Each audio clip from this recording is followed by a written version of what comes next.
estamos grabando nuevamente la segunda parte de la clase del día 12 de octubre, día de la colonización de Abya Yala, y pasamos ahora, vamos a compartir nuevamente, vamos a ver si lo podemos ver, no, aquí no, y acá, a ver acá, no, pero para eso tengo que verlo acá, un segundito, una ventana, ahí está, qué bueno está.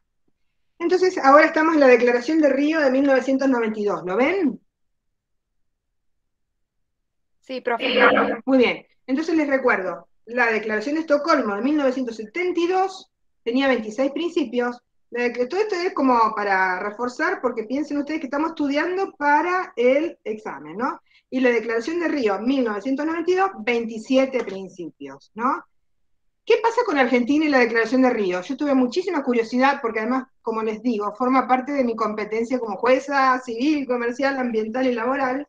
Ambiental. Entonces, la Declaración de Río fue receptada en Argentina, porque vieron que las convenciones tienen que ser no solo firmadas, sino además ratificadas.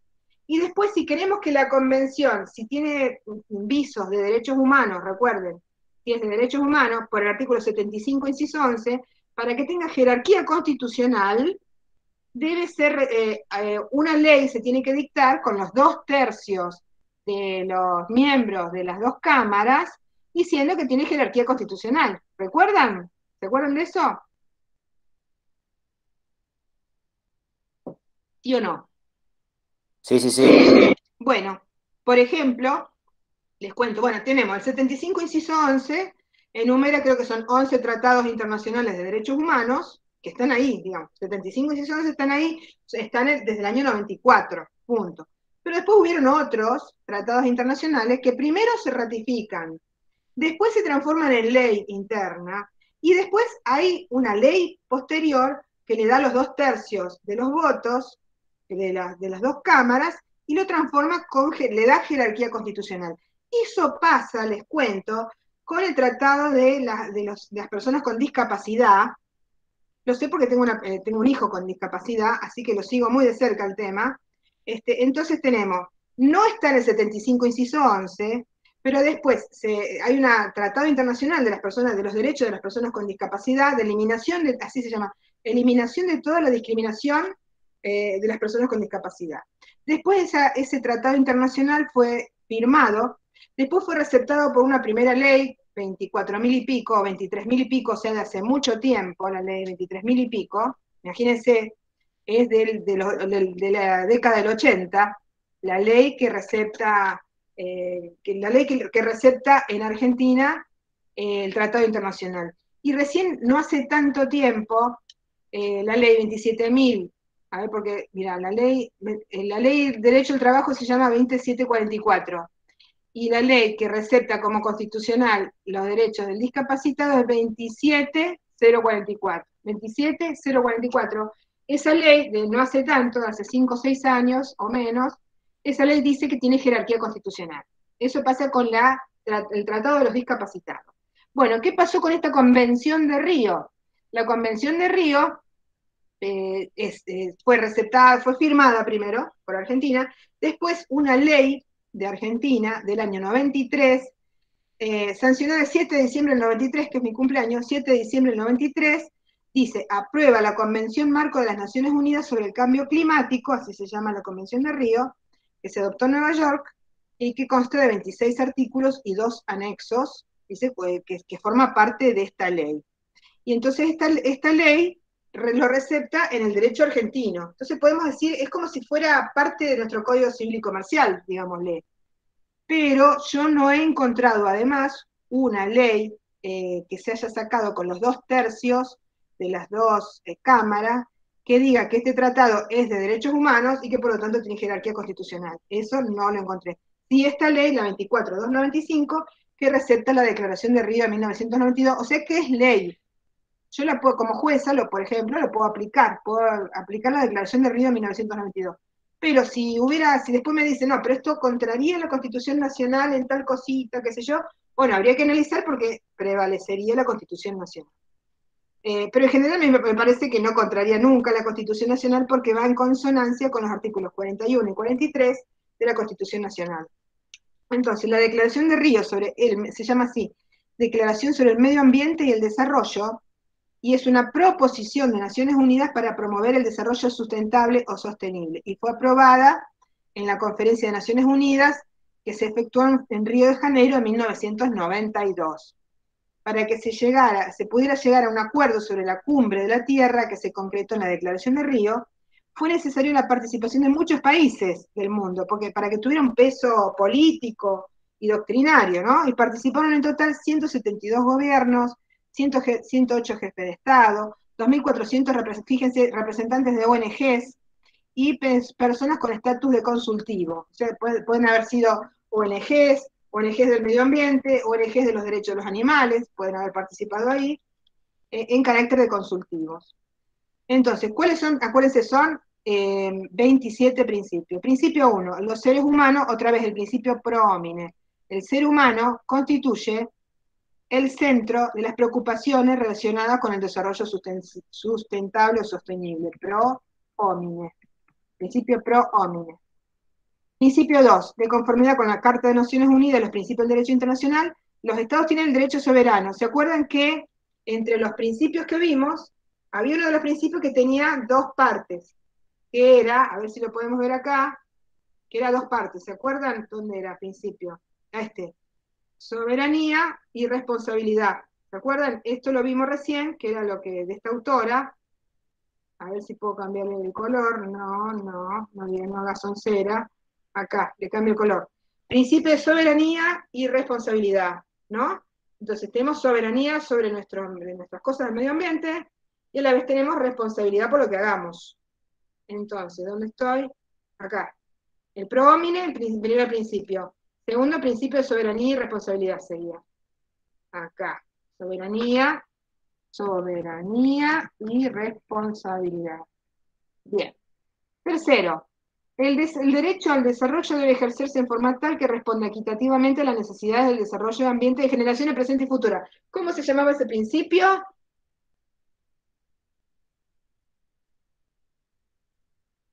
Principio de equidad intergeneracional. Muy bien, perfecto. ¿Quién fue? ¿Quién dijo? Decime. ¿Cómo te llamas? Que no los veo, por eso te digo.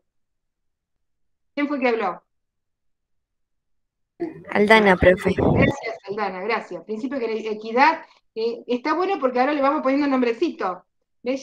Primero vimos los principios general, después vimos el de Estocolmo, ahora ya vamos avanzando en el de Río, van tomando cuerpo. Entonces, primero el principio pro homine, principio de soberanía y responsabilidad, principio de equidad intergeneracional, que formaba parte de otro principio más. ¿Se acuerdan cuál era el otro principio? De desarrollo sostenible, profe. Muy bien, desarrollo sustentable, era uno de las tres caras del desarrollo sustentable. Acá lo voy a poner, desarrollo sustentable. Bien. Ahí, listo, sigamos. Otro, dice, al fin de alcanzar el desarrollo sostenible o sustentable, la protección del medio ambiente debe constituir parte integrante del proceso de desarrollo y no puede considerarse en forma aislada. Ahí viene un poquito de la solidaridad que les decía, que es el proceso de desarrollo de todos los países y de todas las personas. Todos los estados y todas las personas deben cooperar. ¿Cómo se llamaba ese principio?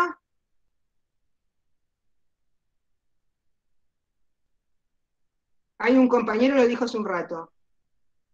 ¿Cómo se llamaba este principio? Cooperar en la tarea de erradicar la pobreza como requisito indispensable del desarrollo sustentable. Principio de cooperación entre los estados. Muy bien, cooperación internacional entre los estados. Entre los estados. A ver si logro que estire. Ahí está. Los estados deben cooperar, vuelta con la cooperación, así que acá ponemos de nuevo, acá lo ponemos de nuevo el cartelito, lo pongo acá. Los estados deben cooperar con espíritu de solidaridad mundial para conservar, proteger y restablecer. Acá decía que era cooperación para el desarrollo de los estados, y acá en cambio es la cooperación para proteger los ecosistemas. Entonces, conservar y proteger la naturaleza y el ecosistema de la Tierra. Entonces, ¡ay, lo borré! Perdón. Ahí. Entonces, cooperación del desarrollo entre los estados. Y después cooperación para desarrollar, para conservar los recursos naturales. Bien, vamos por otro. Estamos siempre en los principios de Río, 1992. Después dice, los estados deben reducir y eliminar las modalidades de producción y consumo insostenibles. ¿Cómo sería ese principio?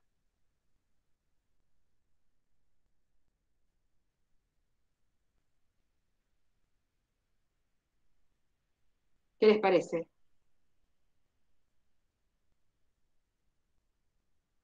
¿Qué principio sería ese?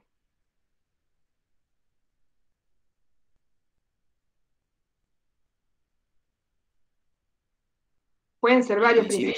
Sí, De prevención. Principio de prevención, y también, miren que vuelve a decir insostenible, sustentable o insustentable. Entonces, principio de prevención y desarrollo sustentable. Y después, fíjense que dice, y coincide con, ¿se acuerdan que era el principio 16 de Estocolmo? Dice, fomentar políticas demográficas apropiadas. Ahí coincide con lo que decía en la Declaración de Estocolmo, que decía que había que tratar de que los estados redujeran su producción demográfica. Entonces siempre está presente. Entonces acá el principio 8 de la Declaración de Río y el principio 16 de la Declaración de Estocolmo toma en cuenta la cuestión demográfica y trata de que se reduzca la cantidad de la reproducción del ser humano, digamos.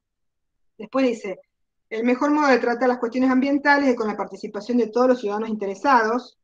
Eso es re importante a nivel interno, por eso juega lo del artículo 41 y 43 de la Constitución Nacional, que dice que, como les dije, que como toda persona que esté interesada puede interponer, artículo 41 y 43 de la Constitución Nacional, toda persona que esté interesada puede interponer una acción, ya sea de prevención o también para buscar el cese, porque incluso el 1071, 1072, por ahí del Código Civil y Comercial, dice este tema que les digo, que toda persona interesada lo puede hacer, y dice no solo para que deje de producirse un daño ambiental o un daño de cualquier tipo, sino también para evitar que se produzca, y si ya se produjo, para reducir la cantidad de daño que se produce.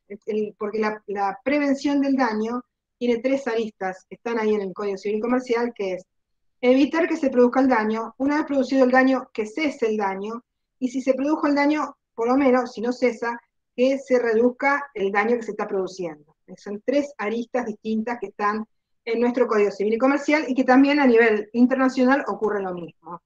Entonces, dice, en el plano nacional toda persona tiene acceso adecuado a la información, esto también, el derecho a la información, también está, por ejemplo, está en el artículo 43 de nuestra Constitución Nacional, todos tenemos derecho a la información y si no podemos hacer una acción pidiéndola, en materia del medio ambiente, y lo relaciona con los derechos del consumidor, o sea, siempre buscando los derechos del vulnerable. Hoy en día se habla del vulnerable. Bueno, después tenemos, los estados deben promulgar leyes eficaces sobre el medio ambiente, la obligación de los estados de hacer, esto en derecho internacional también de derechos humanos, se llama tutela efectiva de derechos, así se llama, la tutela efectiva de derechos. ¿Por qué es tutela efectiva de derechos? Porque de nada vale que hagamos grandes declaraciones bonitas si después eso no se trasluce en algo que se haga efectivo en la vida real y que los derechos de esa persona sean protegidos. Por ejemplo, de nada vale que hablemos de que no hay que provocar violencia contra la mujer si después no pongo un teléfono para que llame a la persona que ha sido violentada, o violencia contra la mujer o la violencia familiar en general. Que la persona un teléfono, un mecanismo, un refugio para que vaya la persona que ha recibido la violación o la violencia. Entonces tengo que tener, además de declaraciones bonitas, tengo que tener mecanismos para que se hagan efectivos. Entonces dice, los estados deben promulgar leyes eficaces. Este principio sería el principio de la tutela efectiva de los derechos. Ese sería. Después, los estados deben cooperar en la promoción de un sistema económico internacional favorable y abierto que llevará al crecimiento económico. Ahí relaciona otra vez con el crecimiento económico. Deben desarrollar legislación nacional, otra vez, cada vez que dice que el Estado debe desarrollar legislación nacional, está hablando de la tutela efectiva de derechos, relativa a la responsabilidad de indemnización de las víctimas. Deben cooperar para desalentar, ahí está el principio de precautorio, desalentar y evitar la reubicación y transferencia a otros estados de actividades o sustancias que causen la degradación ambiental. En esto lo puedo relacionar con el hecho de que ahora a nivel nacional se ha firmado un acuerdo con China para traer una grande, o traer o promover o generar grandes granjas porcinas donde van a hacer la producción de carne, carne significa animal muerto, de animales porcinos, y además ellos los producen de una manera totalmente hacinada, con un sufrimiento atroz, y además provocan todas esas granjas porcinas, qué casualidad que se colocan siempre cerca de un arroyo o de una corriente de agua, porque siempre terminan contaminando las napas.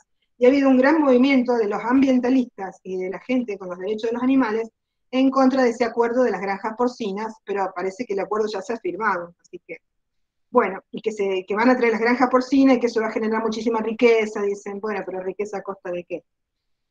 Después dice, los estados deben aplicar ampliamente el criterio de precaución, acá tenemos el principio de precautoria, conforme a sus capacidades. Las autoridades nacionales deben procurar fomentar la internacionalización de los costos ambientales, eso como que es nuevo, la internacionalización de los costos ambientales. Estamos siempre en el Tratado de Río, 1992, que hay que hacer una evaluación del impacto ambiental. Les cuento que ahora vamos a ver cómo evolucionó esto, porque después viene un acuerdo, que viene después, como su nombre lo indica, que se hizo a raíz de que se hizo una evaluación del impacto ambiental de las emisiones y que las emisiones provocaban el aumento de la temperatura global de todos. Y que parece que se demostró científicamente. Yo me acuerdo que cuando fue unas elecciones que hubo con Al Gore y Bush, Al Gore tenía todo un estudio donde hablaba de este tema del impacto ambiental, y el Bush de esa época, me parece que era el hijo del otro Bush, decía, no, no es verdad, el impacto ambiental, el mismo Trump no reconocía el tema del impacto ambiental, porque claro, no les conviene. Entonces, sin embargo, Al Gore ya en el año 2000 habló de que se estaba levantando la temperatura del ambiente debido a las emisiones de gases y qué sé yo. Bueno, se hizo este estudio, parece que se ha comprobado esto, no es algo dicho solo por algunas personas. Después, los estados deben notificar inmediatamente a otros estados los desastres naturales. Esto sería el derecho de información y comunicación, y deben proporcionar la información pertinente. Esto me encanta, miren, el principio 20, 21 y 22 toman en cuenta los más vulnerables, las mujeres, los jóvenes y las poblaciones originarias. Entonces dice el 20, las mujeres desempeñan un papel fundamental en la ordenación del medio ambiente, es imprescindible contar con su plena participación para lograr el desarrollo sustentable. 21, deben movilizar la creatividad y los ideales de los jóvenes del mundo para forjar una alianza mundial que sea para el desarrollo sustentable. Y 22, las poblaciones originarias, las comunidades locales, desempeñan un papel fundamental en la ordenación del medio ambiente. Porque lo que pasa es que las comunidades originarias, sobre todo en América, no sé en otros lados, consideraban que la tierra era su madre y que la tierra tenía vida en sí misma y cuidaban muchísimo más el medio ambiente que digamos, la civilización que vino posteriormente, que tiene otra idea, que está basada en que los elementos son, que los animales son objetos, que las plantaciones son objetos, que lo que está en la tierra es un objeto que el hombre se puede apropiar. En cambio, los pueblos originarios consideraban que la tierra era una madre y era un ser en sí mismo y merecía más respeto. Por eso dice acá, en el principio 22, que las poblaciones indígenas y sus comunidades desempeñan un papel fundamental en la ordenación del medio ambiente. Otros principios de la Declaración de Río, que se debe proteger el medio ambiente y los recursos naturales, fíjense, de los pueblos, de los recursos naturales que pertenecen a los pueblos que están sometidos a opresión, dominación y ocupación. Recuerden que esto tiene que ver con uno de los principios que estaban también en la Declaración de Estocolmo, que hablaba de la colonización, el apartheid y el racismo, como uno de los elementos que podían llegar a provocar daños en el medio ambiente. La guerra es enemiga del desarrollo sustentable, y claro, porque con la guerra se destruyen todos los medios naturales, se destruye la tierra, se destruyen las plantaciones, se contaminan los ríos. Los estados deben resolver pacíficamente sus controversias, deben cooperar de buena cuenta en el principio de cooperación, de buena fe y con espíritu de solidaridad. Este entonces sería, estimados, el tema de la Declaración de Río de 1992, que como les dije, dio lugar a una ley argentina, que es la ley 24.295. Además de esta ley, nosotros en Argentina, les informo, que con eso salí del paso en el examen, como les digo, tenemos la ley que se llama 25675, miren, porque es fácil de acordarse, porque 2, 5, 6, 7, y después vuelve al 5. 2, 5, 6, 7, 5. Esa es la ley de medio ambiente en Argentina. Además, no tiene nada que ver con la Declaración de Río, pero les digo, esta es la ley que también rige el medio ambiente. Está muy viejita, porque si es 25675 debe ser el año 95, por ahí. Habría que remozarla esa ley y modificar. Bueno, después, otro de los temas que estaban en el temario que nos dio el doctor Blanco es el Acuerdo de París sobre el Cambio Climático del 2015. ¿Se acuerdan que la Declaración de Río decía que había que hacer estudios de los impactos ambientales, de los daños que se causen? Bueno, parece que se hizo un estudio de las emisiones, qué pasaban con las emisiones, y recordemos también ese estudio que tenía Al Gore, que incluso hizo un documental, Al Gore, sobre las emisiones y el calentamiento global. Que en Estados Unidos no le querían dar bolilla, de hecho, al final terminó no siendo presidente de Estados Unidos. Pero igual habría que ver Al Gore con ese estudio que hizo y esas buenas intenciones que tenía. Si hubiera llegado a ser presidente, si hubiera tomado alguna medida, porque miren lo que pasó con Obama, que cuando recién arrancó o antes, había dicho que iba a eliminar Guantánamo y por eso le dieron un premio Nobel de la Paz, y después no lo eliminó nada Guantánamo. Me parece que cuando llegan ahí a presidentes, son tantas las presiones que hacen otras cosas. Bueno, pero eso es lo que decía Al Gore, el calentamiento global. Después hizo un estudio sobre el cambio climático y dio lugar a esto, el Acuerdo de París sobre el cambio climático en 2015. Esto que ven acá es la foto de cuando se encontraron, mucha gente, parece que bueno, cambio climático, y fue en París, por eso puse la Tour Eiffel. Y entonces, el Acuerdo de París del 2015, cambio climático. La Conferencia de Naciones Unidas es también, que es la Conferencia de Naciones Unidas sobre el cambio climático del 2015, y también la 11ª conferencia de las partes en calidad de reunión de las partes del protocolo de Kioto. Les digo, busquen el protocolo de Kioto porque se ve que está en el medio y forma parte de lo que hay que estudiar. El profe Blanco no lo dio, pero yo le pegaría una leidita. Partes del protocolo de Kioto. Esto se celebró en París, se llevó a cabo desde el 30 de noviembre hasta el 11 de diciembre, así que ¿cuántos días son? 11 días, siempre duran 11 días que se la deben pasar paseando mal en París, 30 de noviembre hasta el 11 de diciembre de 2015, organizada por la Convención Marco de Naciones Unidas para el Cambio Climático, la CMNUCC, y se alcanzó el renombrado Acuerdo de París, cuyo objetivo era analizar y prevenir la emisión de los gases que causan el efecto invernadero y provocan la subida de temperatura, como de hecho está ocurriendo. Bueno, el cambio climático, esta es una pequeña explicación, se origina por la acumulación de gases de efecto invernadero en la atmósfera, que provoca el incremento de la frecuencia e intensidad de fenómenos extremos y el calentamiento de los océanos, el derretimiento de los hielos, el crecimiento del nivel del mar, que también hace que desaparezcan islas enteras, o que vayan comiendo las costas, y la disminución de las nevadas. En el Ártico, sobre todo los que estudian el tema del derecho de los animales, se está provocando la extinción del oso polar, por ejemplo, porque el oso polar no puede vivir si no tiene esa cantidad de frío, de nieve. Esa es su forma de vida, y si vos le sacás la nieve, el hielo y qué sé yo, el oso polar se extingue. Y es lo que está pasando con los animales, que tienen ese medio que necesitan para vivir. El panel intergubernamental de expertos sobre cambio climático comprobó en el año 2014, ven que después viene el 2015, esto que se llama, esperen que le digo bien cómo se llama, Acuerdo de París. Fíjense que el otro se llaman Tratado de Estocolmo, Declaración de Río, y este es el Acuerdo de París. Les digo porque a lo mejor después van a necesitar esas palabritas clave. Tratado de Estocolmo, Declaración de Río o Acuerdo de París. En este Acuerdo de París, entonces, tiene como precedente un estudio de los cambios climáticos que se hizo en el 2014 y donde se ve la influencia humana en el sistema climático, el efecto invernadero y el hecho de que todos estamos aumentando en todos los países, en todos lados, la cantidad de los grados centígrados, gradualmente. casi imperceptiblemente, pero sí se nota, yo lo noto. Noto que San Luis mismo, yo vine a vivir a San Luis en el año 90 y ha cambiado fundamentalmente su clima.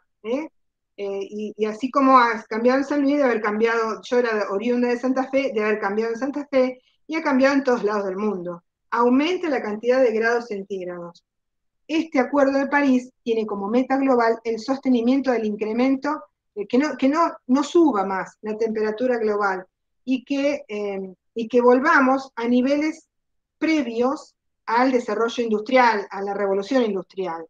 Incluso se pone metas para, por ejemplo, si ahora estamos en el 2015, bueno, se pone metas hasta para el 2100, se pone metas ambiciosas y largas, para ver si para el 2100 podríamos llegar a volver a tener las mismas temperaturas que teníamos antes del siglo XIX, cuando vino la revolución industrial. Entonces, hubo 197 partes, que son toda esa gente que está ahí paradita. Recuerden, es el 2015. Ahora, el Acuerdo de París empezó a regir en el año 2020. El resultado esperado era ir bajando la cantidad de grados centígrados o que se mantenga y no crezca más. Y, como les digo, es tratar de reducir el efecto invernadero con unas metas que se ponen para el 2050 y en comparación con el año 2010, para el 2050 y después también dicen para el 2100, como les digo. La idea es alcanzar un nivel cero de crecimiento de los grados de las temperaturas en el 2100 y es un objetivo muy ambicioso. Acá, por ejemplo, acá les puse una publicación donde dice Argentina está comprometida contra el cambio climático porque dice que firmó el Acuerdo de París y que después del Acuerdo de París iba a ser otro que se llamaba Acuerdo de Marrakech o Marruecos, que también era de control del cambio climático. Entonces, ese es el Acuerdo de París del 2015. Hasta acá hemos hecho entonces la Conferencia y Declaración de Estocolmo, 1972, la Declaración de Río, de 1992, ahora el Acuerdo de París del 2015. Y ahora vamos a este otro, que lo puso también el doctor Blanco, que se llama Acuerdo de Escazú, o Escazú, del 2018. ¿Esto lo han visto en clase con los profesores, los doctores? ¿Cómo? No me acuerdo, profe. Este es el Escazú, es muy llamativo el nombre. ¿Se acuerdan? Bueno, Escazú yo me fui a buscar porque no me gusta saber algo y así prendido con alfileres. Digo, ¿qué será Escazú? Escazú es un lugar en Costa Rica. Por eso acá les puse la banderita de Costa Rica, un lugar divino, no sé dónde será en Costa Rica, los tucanes de Costa Rica, las costas de Costa Rica. Bueno, el Acuerdo de Escazú, en 2018, es en Costa Rica.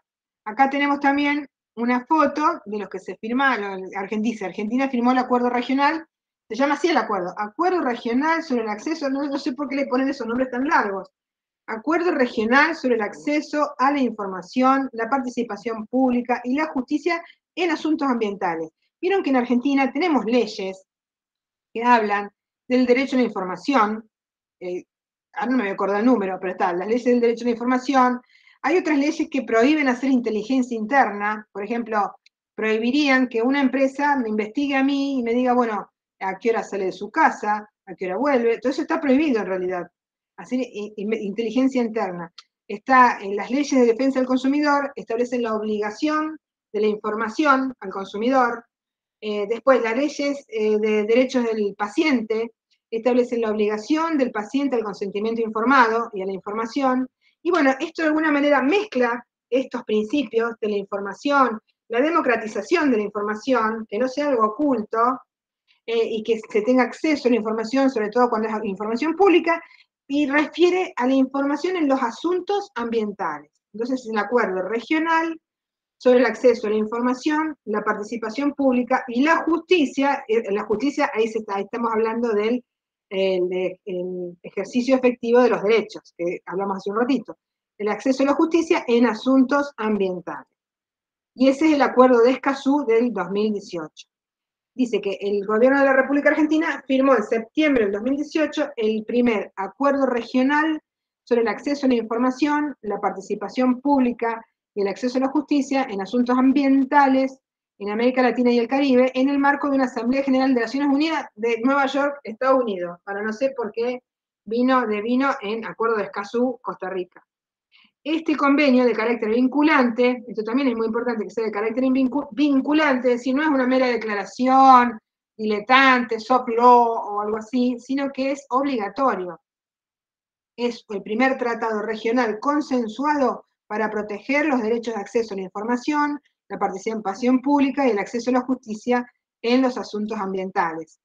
Este acuerdo Escazú busca garantizar los derechos de todos los habitantes, así que no es un acuerdo de Estado a Estado, sino que los habitantes de mi estado, de Argentina, los habitantes de Concarán, donde yo estoy, tendrían derecho a saber, por ejemplo, acá en Concarán hay una mina que se llama Mina de los Cóndores.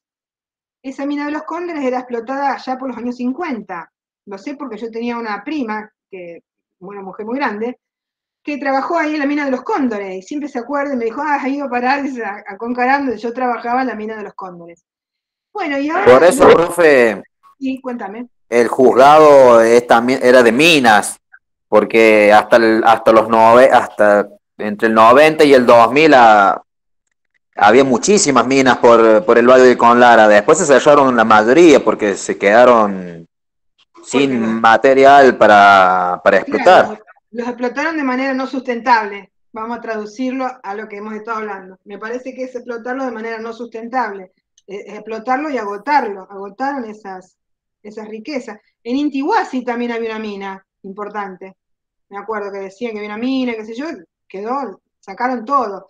Acá en Concarán, esa que les digo la mina de los Cóndores, creo que se sacaba el tungsteno, creo que era o algo así, que servía después, dice que era explotada por una empresa alemana y que mandaba todo lo que explotaba, lo mandaba a Alemania. Incluso, yo creo que hasta en las épocas de los 40. Así que no sé si no habrá tenido que ver. Sí, sí, ¿no es cierto? Era parte para realizar las armas para la Segunda Guerra Mundial. ¿Te das cuenta vos? Así que hemos contribuido a realizar armas de los alemanes. Dios mío. Bueno, y me dice mi prima, que estuvo acá en los años 50, que donde todavía estaba la mina y su administración, que dicen que era mucha gente que trabajaba de eso, que eran toda gente alemana y que hablaban en alemán y no hablaban en español. Era como una especie de colonia separada que estaba acá en Concarán y hablaban solo alemán y exportaban y se llevaban todo. Ese tipo de explotación, donde el Estado no interviene y no toma consideración de qué están haciendo. Bueno, de hecho ahora la mina está totalmente abandonada, con un cartel todo así, todo caído, y no sirve más nada, y no se sabe, no hay más nada ahí. Entonces, realmente me parece que ha sido sobreexplotada esa mina. Entonces, el acuerdo Escazú busca garantizar por ejemplo, si yo quisiera saber qué pasó con la mina, yo podría interponer algún tipo de acción y decir, quiero que el Estado me diga qué información tiene sobre la mina de los Cóndores, qué es lo que se explotaba, a dónde iba a parar esa explotación, a esos contenidos. Bueno, teóricamente, según el acuerdo de Escazú, yo tendría derecho a interponer algún tipo de acción pidiendo la información sobre ese contenido. Mira qué interesante. O sea, yo lo que ustedes quiero que vean que estos tratados internacionales no están en la estratosfera, se transforman en derechos concretos que podemos reclamar, o que ustedes como abogados, sus clientes pueden reclamar, o si llegan a ser jueces, o yo como jueza, tenemos que lidiar con esos derechos y hacer valer lo que dicen las leyes y convenciones internacionales. Después dice, de igual forma, sus contenidos, el del Acuerdo Escazú, brindan herramientas para que aquellos países que cuenten con mayor desarrollo legislativo, como el caso de Argentina, pueden enfocarse a mejorar sus normas, porque muchas veces Argentina, como les digo, tiene hermosas normas, pero no tiene mecanismos y formas de articularlas en la vida real para ver qué se reclama en la vida real. Después tenemos, el acuerdo establece estándares regionales que deben ser regulados a nivel nacional, promueve la creación de capacidades, por ejemplo, que los interesados tengan capacidad para iniciar una acción judicial, siente las bases, o para pedir información, siente las bases de una estructura institucional de apoyo, ofrece mecanismos para... Recuerden, hay una ley, a ver si la puedo buscar, la Ley de Información Pública, a ver si la encuentro acá, Ley de Información Pública, Derecho a la Información Pública, la Ley 27.275, acá les voy a poner, en nuestro país, la Ley 27.275, ley 27.275, esta ley, que no es de tratados internacionales, sino que es una ley interna, a ver de qué época es, si lo puedo ver. No lo tengo la época. Bueno, no importa, pero no es de hace mucho, es de hace menos de 10 años, donde estoy, acá. ¿Dónde estoy? Acá. Esa ley establece que cuando hay todo tipo de documentación, información que está en un registro público, o incluso documentación e información que tenga un privado, por ejemplo, Claro, que tiene todas nuestras llamadas telefónicas, o tiene todos nuestros contactos de Claro, o así, uno tiene derecho a accionar judicialmente cuando más o menos tiene un interés para ello, por X causa, podría ser un interés en el medio ambiente, o podría ser un interés para que yo quiero que Claro me diga quién me llama por teléfono mañana, tarde y noche y me acosa. Yo tengo derecho a reclamar por la 27.275 judicialmente con un habeas data, que se llama, un habeas data, tengo derecho a reclamar que me informen y me digan qué hay en ese registro, en ese repositorio de información, qué es lo que hay para que yo me entere. Cosa que antes no existía, porque antes no había derecho a reclamarle al Estado que me informe, o a un particular que me informe. También la misma ley dice que los particulares no podrían hacer una juntada de información y después vender esa información a terceros. Bueno, todo esto está relacionado con el acuerdo de Escazú, relaciónenlo, porque el acuerdo de Escazú dice que uno le puede requerir al Estado información cuando está relacionado con los daños o la prevención de daños del medio ambiente. Y este acuerdo de Escazú, como decimos, es del año 2018. Bien, el acuerdo establece estándares regionales, como les he dicho, tiene característica vinculante, o sea que es obligatoria su aplicación para los países que lo hayan ratificado, y Argentina lo ha ratificado. Y así se garantiza la tutela efectiva de derechos, como les digo, se garantiza y se ponen en práctica los principios precautorios, de prevención, de no regresión. No regresión significa, si hemos llegado hasta un cierto punto en el desarrollo de nuestros derechos, después no pueden, por ejemplo, dejar sin efecto la ratificación de un acuerdo y volver atrás. O no pueden dictar una ley que avance en contra de un derecho que ya ha sido ya establecido, de un avance, de una progresión de derechos. Ese es el principio de progresividad en los derechos, ya sea, por ejemplo, en el derecho laboral, la progresividad de los derechos laborales, o la progresividad en los derechos humanos. No podemos después volvernos atrás y decir, no hay derecho de igualdad de las mujeres, no hay derecho, o sea, no se puede volver atrás. Ese es el principio de progresividad en el derecho y la convencionalidad internacional. El Tratado de Escazú, o Acuerdo de Escazú, o Escazú, apunta a luchar contra la desigualdad y la discriminación y garantizar los derechos de todas las personas a un ambiente sano y el desarrollo sustentable, dedicando especial atención a las personas y grupos en situación de vulnerabilidad.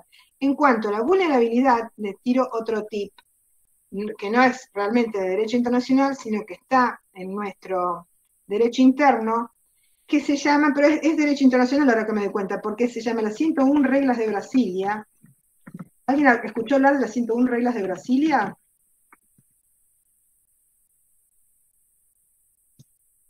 ¿Alguno escuchó de eso? ¿Sí o No, no? profe. Bueno, las 101 reglas de Brasilia, de las personas vulnerables, me imagino que debe haber sido sacado en Brasilia, eso sí es soft law, es del año 2009, o por lo menos en el 2009 fue aceptado por la Corte Suprema de Justicia de la Nación, por una acordada, que si no recuerdo mal, la número 21 del 2009, que dice que los jueces deben aplicar las 101 reglas de Brasilia, por más que que es un tratado no vinculante. Y las 101 reglas de Brasilia tienen en cuenta las personas vulnerables. ¿Quiénes son las personas vulnerables? Son, por ejemplo, los niños y niñas y adolescentes son vulnerables. Las personas pobres son vulnerables. Los discapacitados y los enfermos son vulnerables. Los accidentados y que por lo tanto están discapacitados. Entonces, cuando yo, por ejemplo, me enfrento en una acción de daños y perjuicio con una persona discapacitada o que tiene un daño y perjuicio que le han causado, le ha quedado un grado de incapacidad, esa persona es un vulnerable. Y yo estoy obligada a aplicar las 101 reglas de Brasilia. Las mujeres, dice, son vulnerables. Y las personas de los grupos LGTBQI+, los grupos de otra orientación sexual, entonces, o orientación de género, son vulnerables. Todas esas personas vulnerables deben tener especial protección de la justicia, y eso lo ha receptado en Argentina la Corte Suprema de Justicia de la Nación en el año 2009, que dice que todos los jueces de todo el país se le aconseja fuertemente que apliquen las 101 reglas de Brasilia de las personas vulnerables. Y fíjense que acá el Tratado de Escazú del 2018 habla de las personas y grupos en situación de vulnerabilidad. Así que ahí también hacemos la relación entre las 101 reglas de Brasilia, que es soft law, es derecho no obligatorio, pero que ha sido incorporado en nuestro país por la Corte Suprema de Justicia de la Nación, con el Acuerdo de Escazú, que sí, vieron que dice que es obligatorio. Y acá les quiero mostrar esta infografía, que lo saqué de internet cuando explican el Acuerdo de Escazú, que dice que se busca colocar a la igualdad en el centro del desarrollo sostenible, la igualdad de todas las personas. Entonces habla de la información ambiental, la participación de las personas, los habitantes en general en la toma de decisiones ambientales, el acceso a la justicia, que haya defensores ambientales, por ejemplo, que se le dé voz y voto a entidades de defensa del medio ambiente, y también el fortalecimiento de capacidades y cooperación.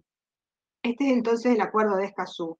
Bueno, como yo preveía, yo le calculo por la cantidad de diapositivas, yo preveía que nos iba a faltar el tiempo, así que acá les he puesto qué nos va a faltar del repaso. Nos va a faltar el espacio Schengen, la eurozona, la norma comunitaria europea, el efecto directo, antecedentes de órganos del Mercosur. Eso estaba, yo me acuerdo porque yo lo di, lo puedo buscar y lo pongo en esta unidad de repaso. Y si no, búsquenlo, en la unidad 15 está. En la unidad 16, la cooperación internacional, la globalización, yo también hablé de la globalización, les hice un video sobre la globalización, la OIT y la Organización Mundial de la Salud, y el tema este álgido que dicen ustedes que no se les ha dado, que les voy a decir a los profesores, que es el 11 de septiembre y la guerra contra el terrorismo internacional, la legítima defensa preventiva. Porque aquí termina, dejar de compartir, acá me voy, acá termina lo que yo preparé, ¿verdad? Y entonces, en este momento voy a dejar de grabar y les recomiendo que lo repasen escuchando, me parece siempre, por ejemplo, yo